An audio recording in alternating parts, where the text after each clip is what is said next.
Ils disaient qu'une femme pouvait régner sur Hollywood, jusqu'à ce qu'elle refuse de suivre leurs règles. L'âge d'or était une époque où l'ambition pouvait ouvrir des portes, mais la controverse pouvait les fermer pour toujours. Qu'est-il arrivé aux stars qui ont osé défier les studios, les censeurs et la société elle-même? Derrière chaque interdiction se cache une histoire de rébellion, de risque et d'un prix payé dans le silence.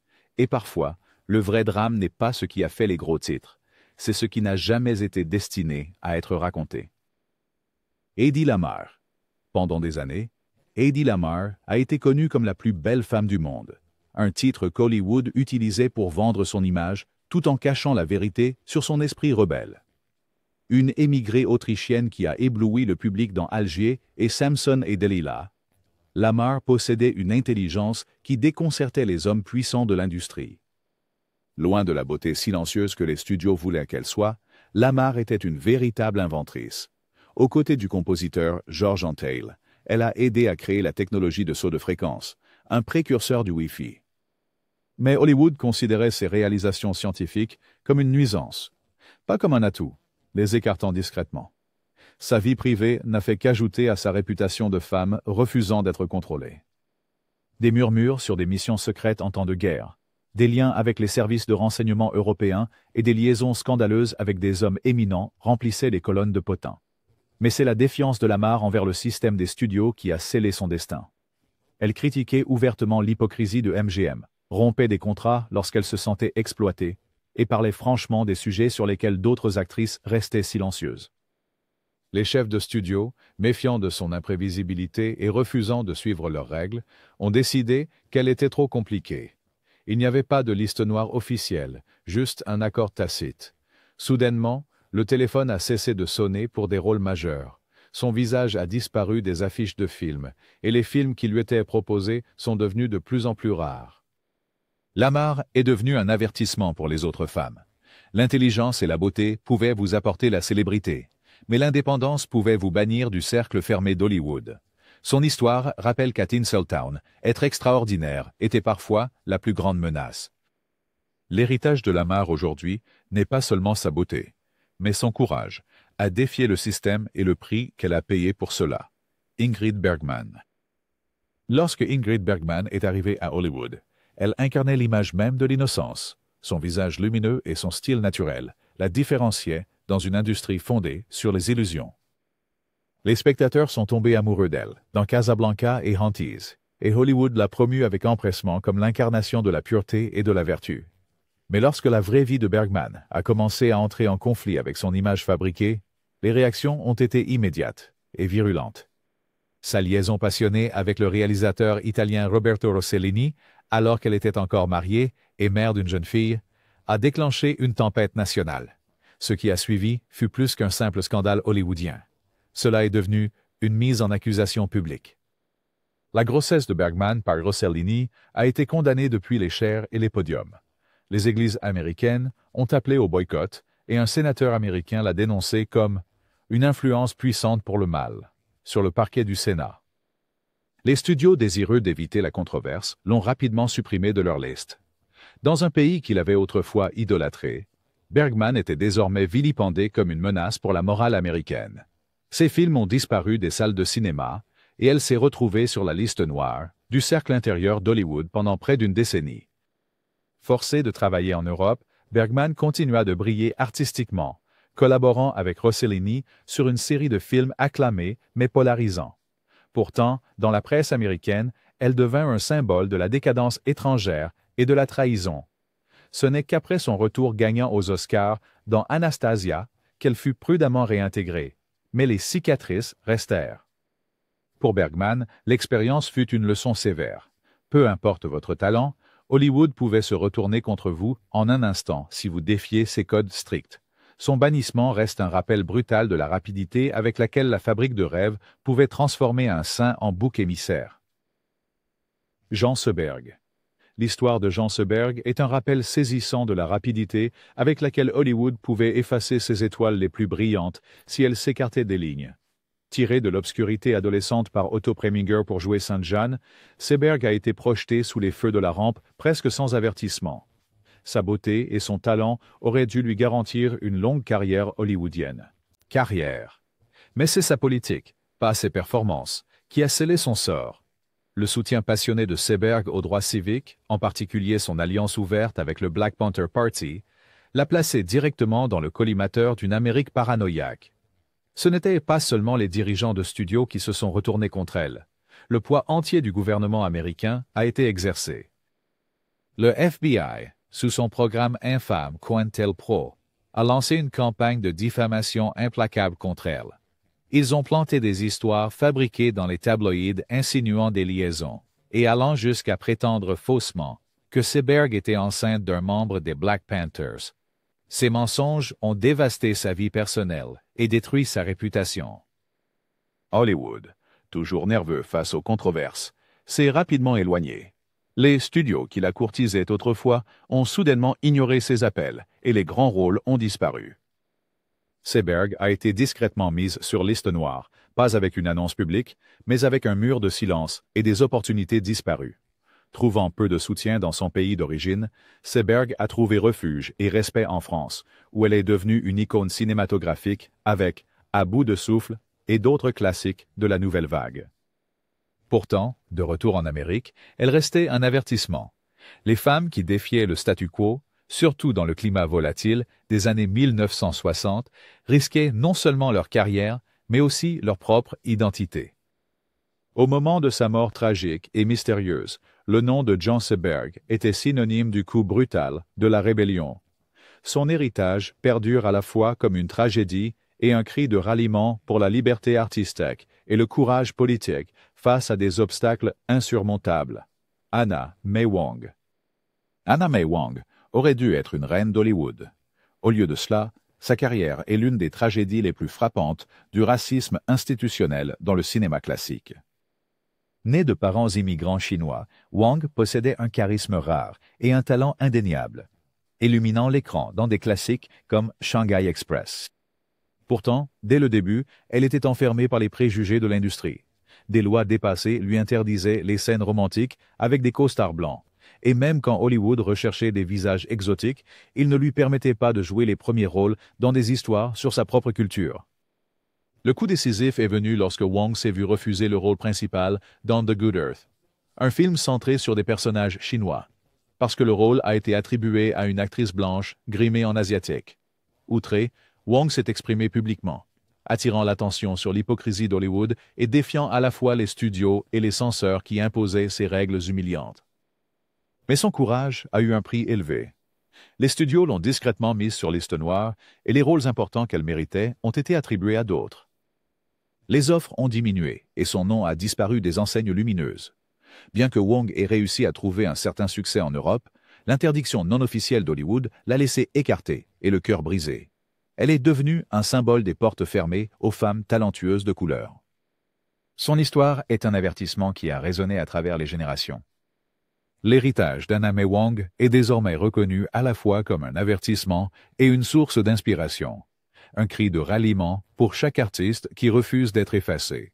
Son combat a révélé les vérités laides derrière la façade dorée de l'industrie et a assuré que son nom, autrefois réduit au silence, ne serait plus jamais oublié.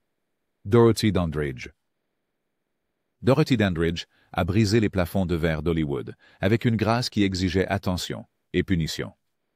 En tant que première femme noire, nommée pour un Oscar de la meilleure actrice, son rôle dans Carmen Jones aurait dû marquer le début d'une carrière lumineuse.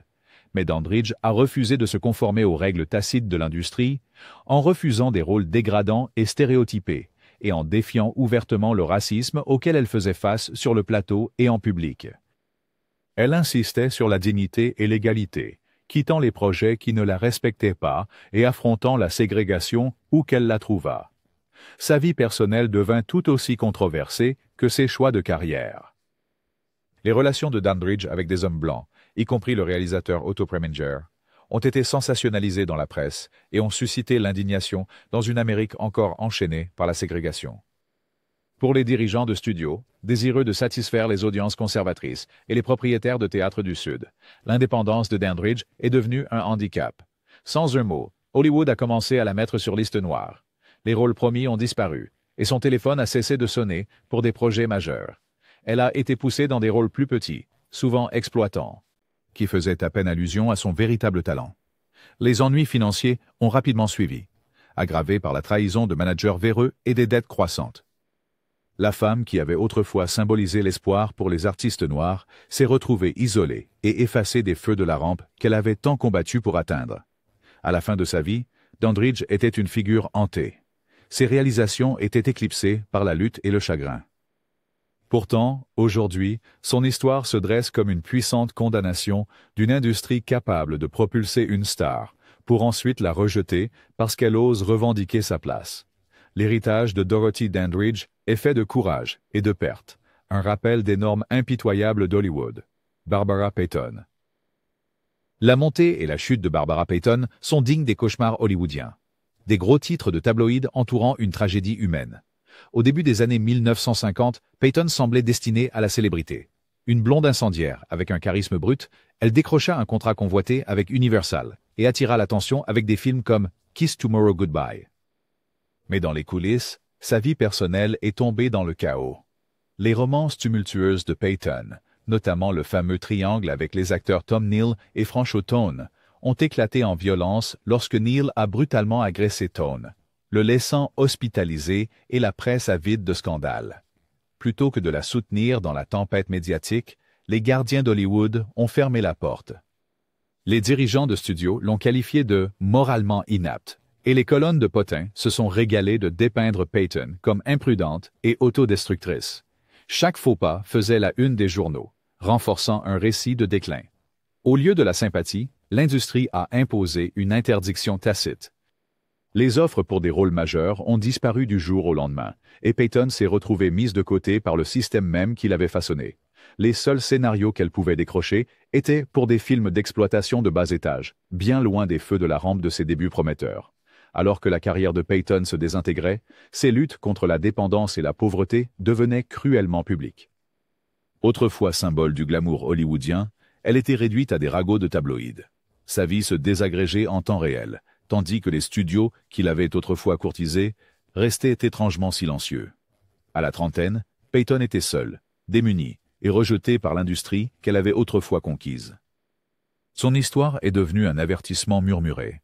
Preuve que pour les femmes à l'âge d'or d'Hollywood, une seule erreur pouvait signifier l'exil, et que la fabrique de rêves pouvait se transformer en machine à effacer.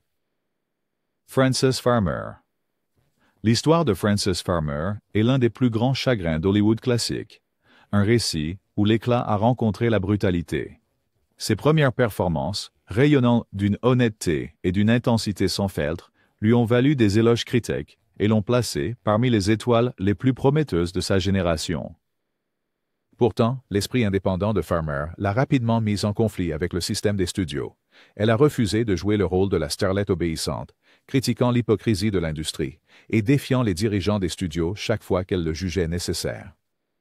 Cette défiance, associée à des rumeurs de consommation d'alcool et de comportements erratiques, faisait d'elle une cible facile pour les commérages et la suspicion.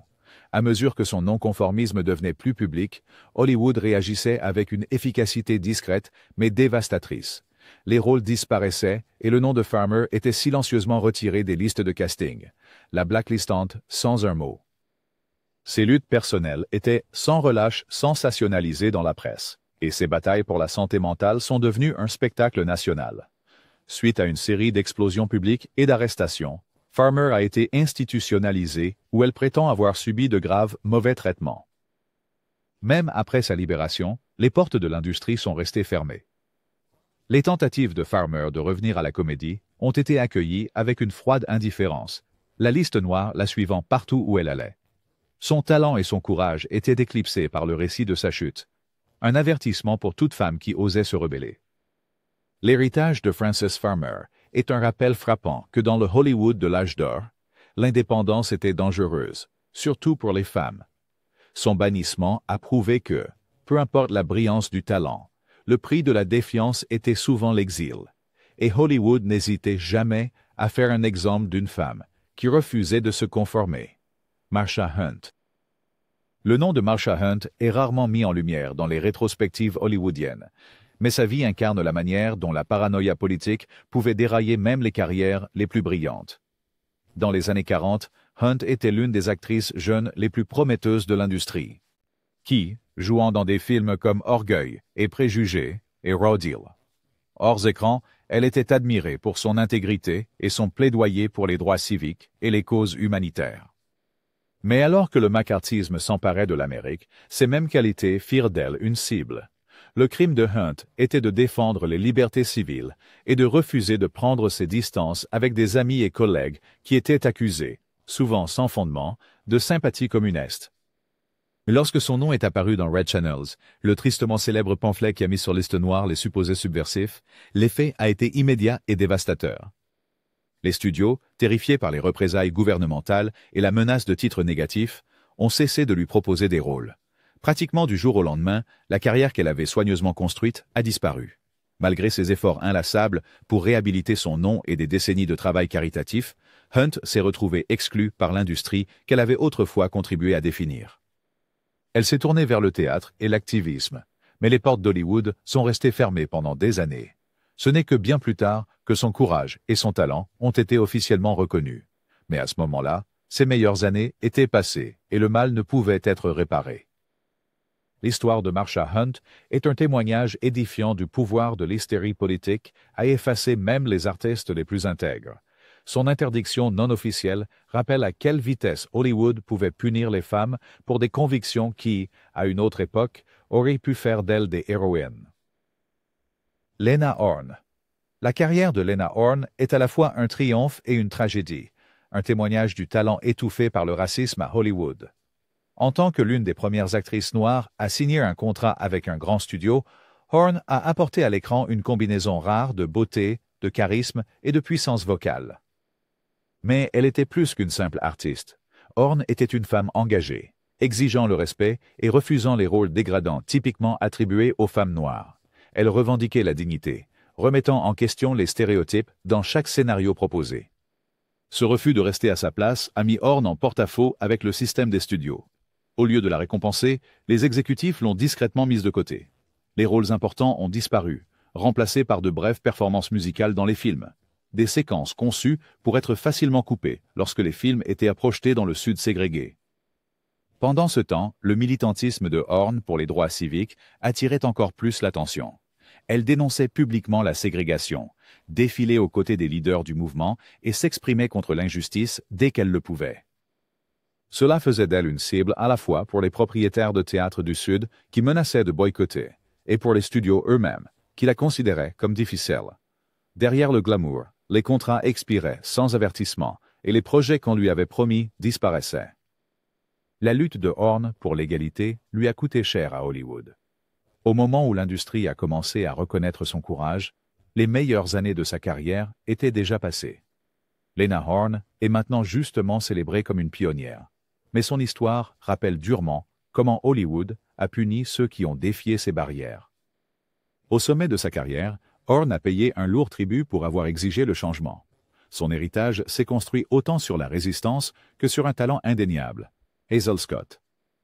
Le talent éblouissant d'Hazel Scott et son indépendance farouche auraient dû lui assurer une place permanente parmi les légendes d'Hollywood. Née à Trinité et élevée à Harlem, Scott était une prodige du piano dès son adolescence, conquérant les salles de concert et Broadway avant de se rendre à Hollywood. Elle apportait à l'écran à la fois sophistication et énergie dans des films comme Something to Shout About et I Dooded It, captivant le public par son jeu de virtuose et une indéniable charisme. Mais Scott a refusé de se plier aux règles racistes d'Hollywood. Elle a catégoriquement rejeté les rôles qui exigeaient qu'elle incarne des stéréotypes raciaux, et elle a quitté les plateaux plutôt que de compromettre sa dignité ou celle de son groupe entièrement noir.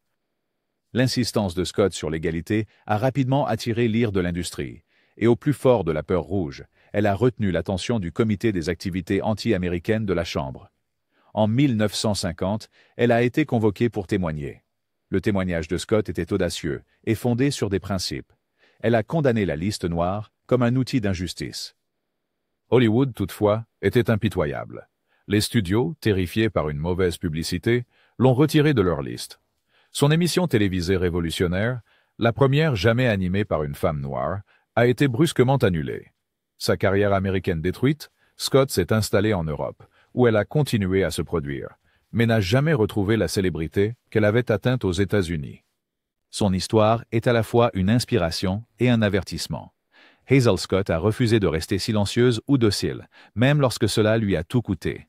Elle représente un symbole d'intégrité artistique et le lourd prix à payer pour avoir défié le système durant l'une des périodes les plus sombres de Hollywood. Et Gail Russell. L'ascension vers la célébrité de Gail Russell semblait presque parfaite comme un conte de fées, mais son histoire a rapidement pris les contours d'une tragédie classique d'Hollywood. Découverte comme une adolescente timide et propulsée au rang de star par Paramount, la beauté envoûtante et la vulnérabilité émotionnelle de Russell la rendaient remarquable dans des films comme The Uninvited et Angel and the Bad Man. Pourtant, l'intense trac et l'anxiété sociale de Russell devinrent incapacitants, alors que la pression de la célébrité augmentait. Pour calmer ses nerfs, elle se tourna vers l'alcool, une dépendance qui finirait par détruire sa réputation et sa carrière. Ses problèmes en dehors de l'écran ont rapidement éclaté au grand jour. Russell a été arrêté à plusieurs reprises pour conduite en état d'ivresse. Sa photo d'arrestation a fait la une des journaux.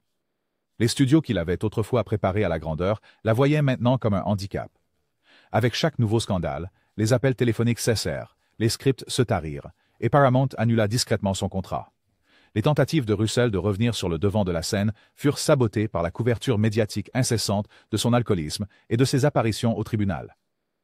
Au début de la trentaine, l'actrice autrefois saluée comme la prochaine grande star était effectivement mise sur liste noire.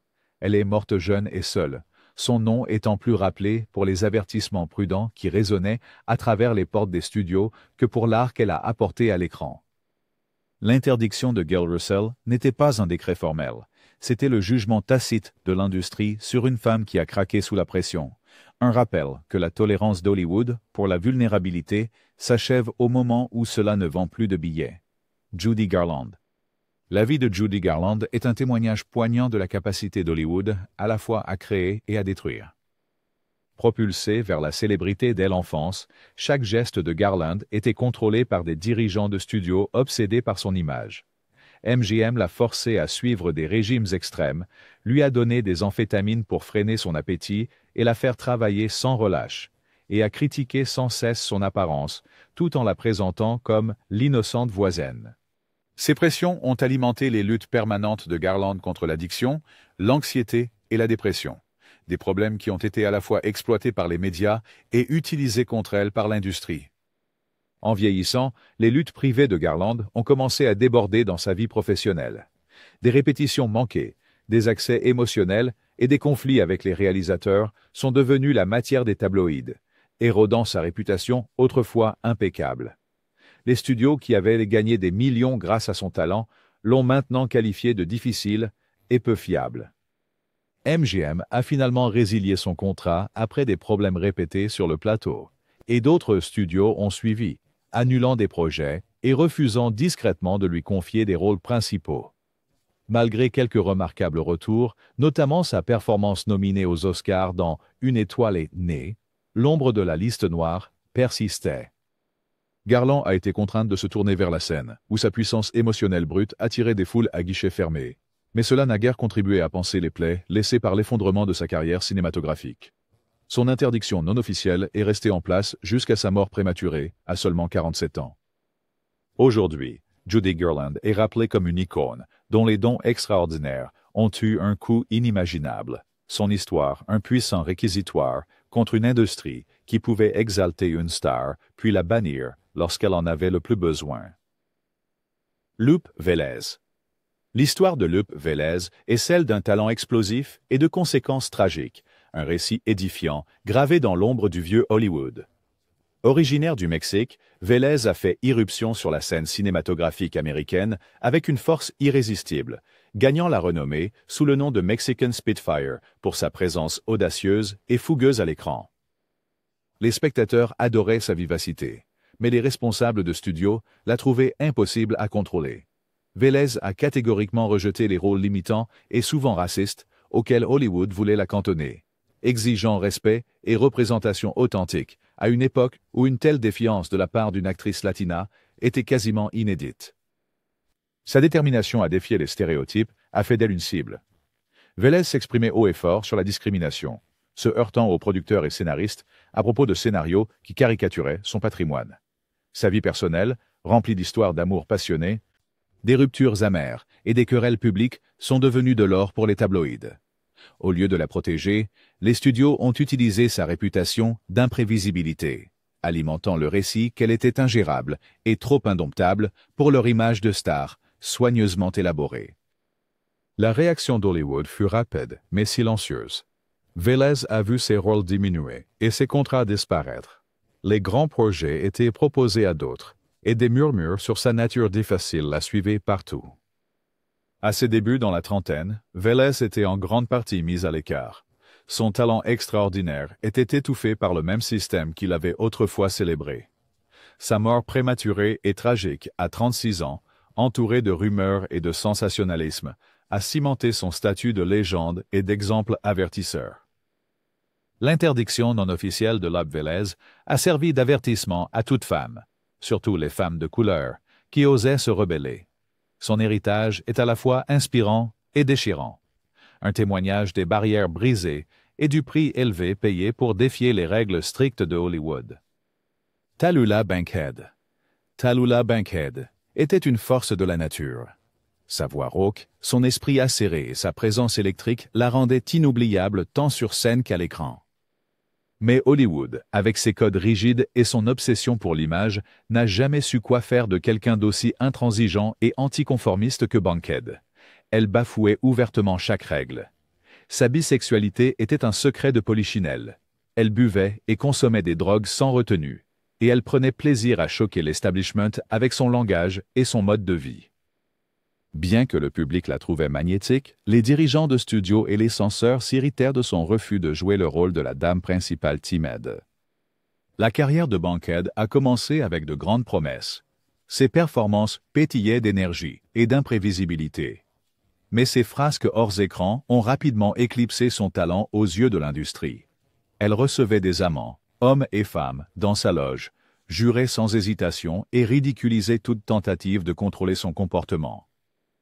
La réaction d'Hollywood fut rapide, mais silencieuse.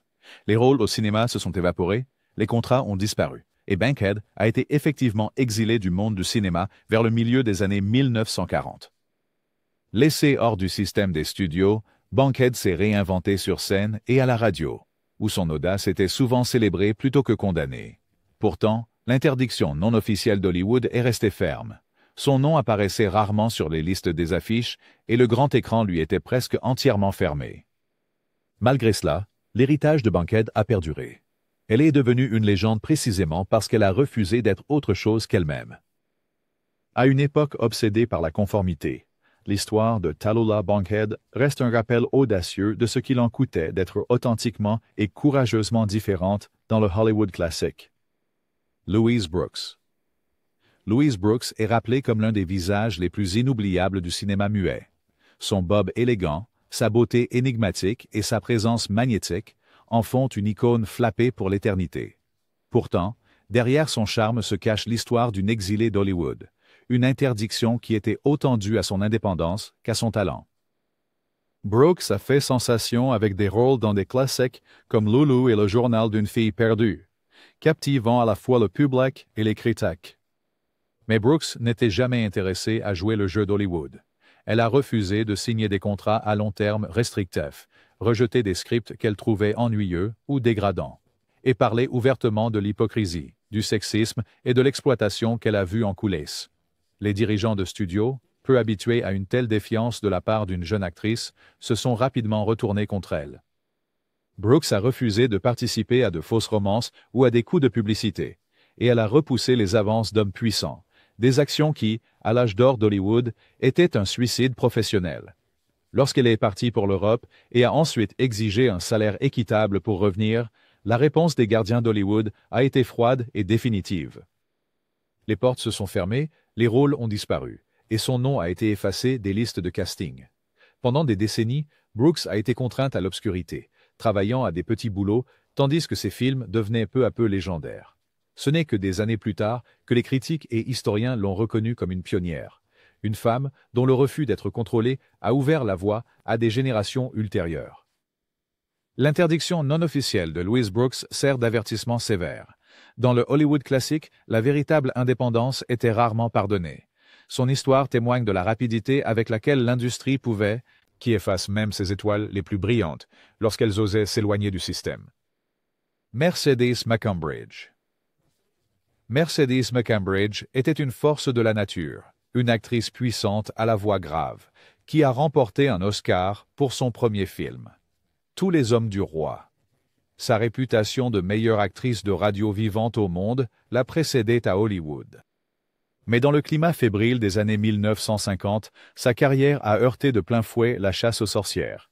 McCambridge, une ardente défenseuse des droits civiques et des causes progressistes, a été nommée dans le tristement célèbre pamphlet Red Channels, qui répertoriait les supposés sympathisants communistes dans l'industrie du divertissement. Contrairement à certains de ses homologues masculins qui ont pu se réhabiliter publiquement, la destinée de McCambridge fut plus sévère. Elle a refusé de dénoncer des noms ou de trahir des collègues devant la House Un-American Activities Committee, une position qui l'a placée sur la liste noire officieuse. Les studios l'ont retirée des projets, les émissions de radio l'ont remplacée par des talents moins controversés, et les offres de films ont presque disparu.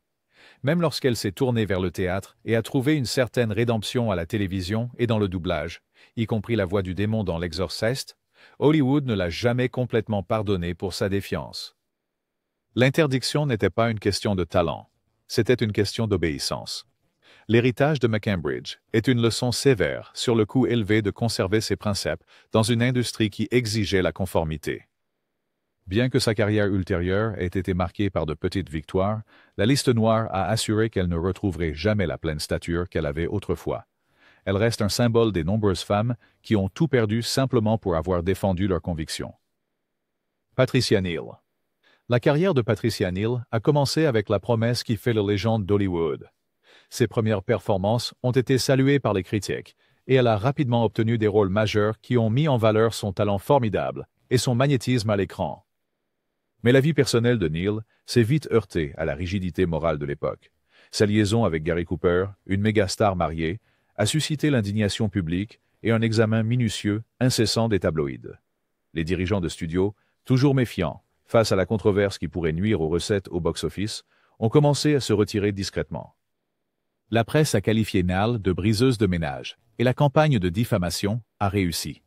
Les rôles principaux ont disparu, et elle a été officieusement bannie des types de projets qui auraient pu faire d'elle un nom connu.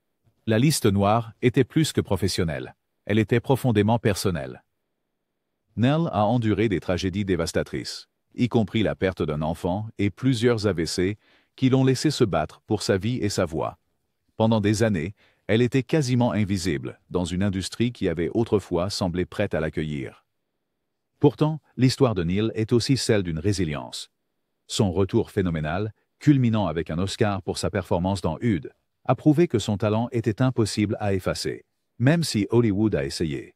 Cependant, les cicatrices de l'exil ne se sont jamais complètement refermées.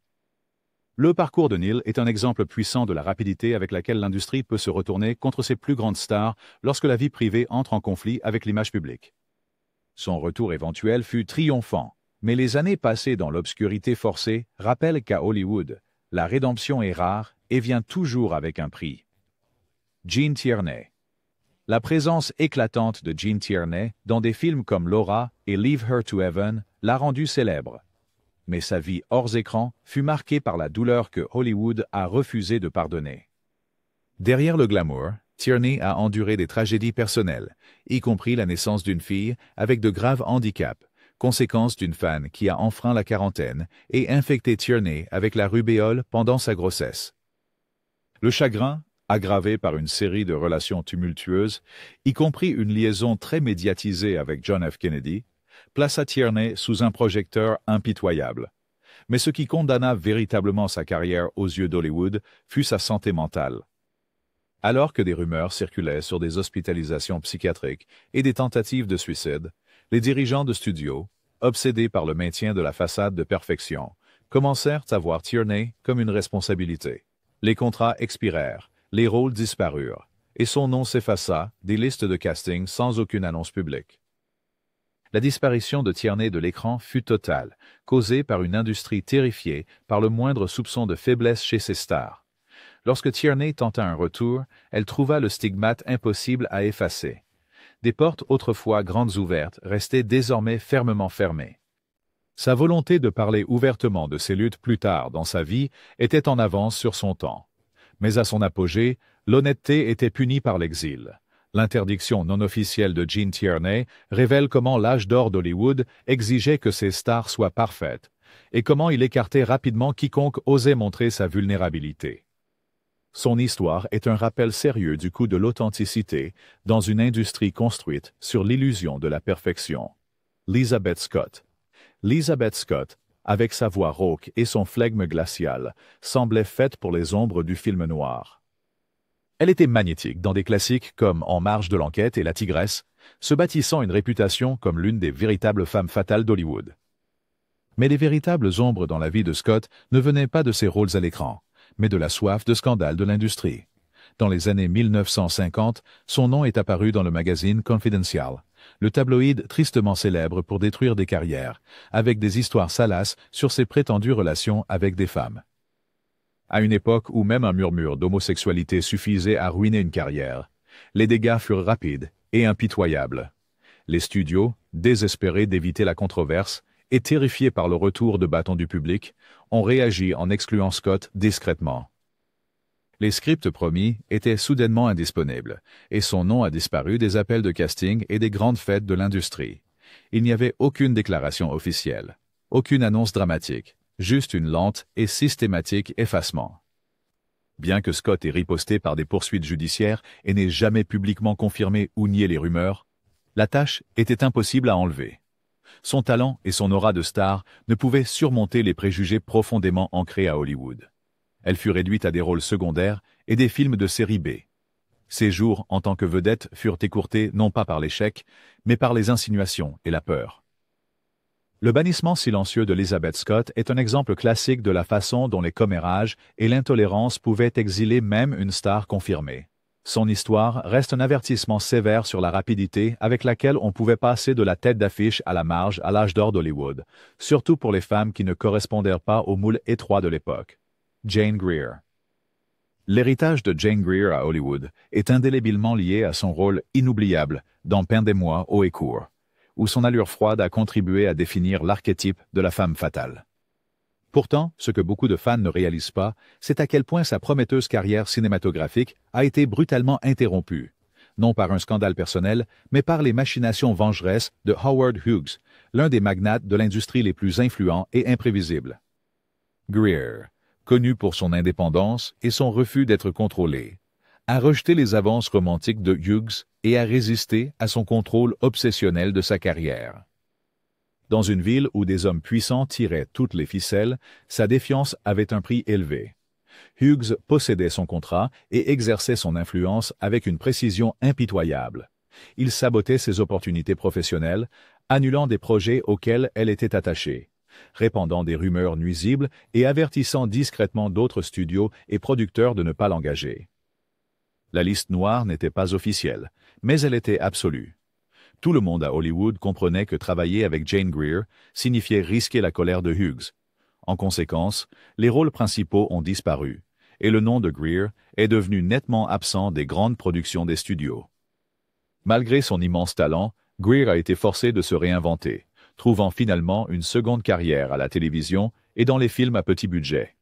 L'ampleur complète de sa célébrité n'a jamais été réalisée, sa montée ayant été freinée par la vendetta d'un homme puissant. L'histoire de Greer reste un conte avertisseur sur le côté sombre de l'âge d'or d'Hollywood. Dans une industrie fondée sur l'illusion et l'influence, contrarier la mauvaise personne pouvait effacer même les étoiles les plus brillantes de l'affiche. Veronica Lake. Veronica Lake est devenue une icône instantanée dans les années 40. Sa coiffure, pique-à-bout, immortalisée dans des classiques du film noir comme This Gun for Hire et The Blue Dahlia. Pendant un temps, Lake était la denrée la plus prisée de Hollywood. Son allure sensuelle, son aura mystérieuse et sa confiance sereine semblaient faites sur mesure pour le grand écran. Mais aussi rapidement qu'elle s'est élevée, Lake s'est retrouvée ostracisée. Son statut autrefois doré a été terni par une combinaison de malchance, de politique de l'industrie et de rébellion personnelle. Lake s'est forgé une réputation de personne difficile, retard, conflits sur le plateau avec les réalisateurs et les co-stars et une tendance à exprimer son opinion à une époque où l'on attendait des actrices qu'elles soient obéissantes. Les patrons de studio qui avaient qui autrefois l'adoraient, ont commencé à la voir comme un handicap, surtout après ses querelles publiques avec d'autres acteurs, comme Alan Ladd, devenu des ragots dans les colonnes à potins. Même sa coiffure unique, d'abord un atout, a finalement attiré les foudres du gouvernement américain pendant la Seconde Guerre mondiale, qui l'a tenu responsable des accidents de travail parmi les ouvrières imitant la tendance. Les dirigeants du studio, toujours craintifs de la mauvaise presse et désireux de maintenir le contrôle, ont discrètement mais systématiquement retiré Lake des grands projets. À mesure que les rôles se faisaient rares, des rumeurs circulaient selon lesquelles elle était ingérable, alcoolique et perturbatrice. Un récit qui a pris sa propre ampleur. Au début de la trentaine, Veronica Lake était devenue persona non grata à Hollywood. Les portes qui s'ouvraient autrefois pour elle se fermaient désormais brutalement. Les tentatives de retour étaient sabotées par la stigmatisation persistante, et Lake a passé ses dernières années loin des projecteurs, travaillant dans des emplois ordinaires et luttant contre la pauvreté. Son héritage, autrefois indissociable du glamour du film noir, est devenu un rappel brutal de la nature impitoyable de Hollywood. Un endroit où le statut d'une personne pouvait changer du jour au lendemain et où le bannissement concernait autant le contrôle du récit que la punition des méfaits réels. La chute de Veronica Lake est un avertissement pour toute star osant dépasser les limites fixées par l'establishment hollywoodien. Sous le glamour du Hollywood classique, ces 21 femmes ont prouvé que le vrai courage signifiait risquer tout, même leur place sous les projecteurs. Leur bannissement n'était pas seulement des punitions, ils étaient des avertissements inscrits dans le tissu même de l'industrie. Pourtant, l'héritage de ces actrices n'est pas défini par les portes closes, mais par l'audace qui a refusé d'être réduite au silence. Leurs histoires résonnent à travers l'histoire du cinéma, nous rappelant que la controverse s'estompe, mais que la véritable défiance laisse une empreinte indélébile.